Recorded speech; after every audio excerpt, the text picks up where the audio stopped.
Solarize Fairfax County is a campaign to reduce the cost and complexity of installing solar panels. Participants receive free solar assessments, discounted prices, and vetted contractors. In the past 2 years, 1,800 homeowners and businesses have signed up to receive free solar assessments, resulting in approximately 60 solar installations. Thanks to our partners, the Northern Virginia Regional Commission and Local Energy Alliance program, Solarize is offering Level 2 electric vehicle charging stations in addition to solar panels. Electric vehicles, or EVs, use an electric motor instead of an internal combustion engine. They have a large battery pack that needs a wall outlet or charging station to charge up. And because they don't run on gasoline, there are no tailpipe emissions.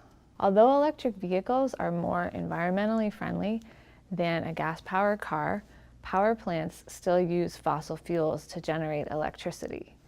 However, with solar panels on your roof, you can be sure that the electricity you're generating is emissions-free. For more information and to sign up, please visit solarizefairfaxcounty.org.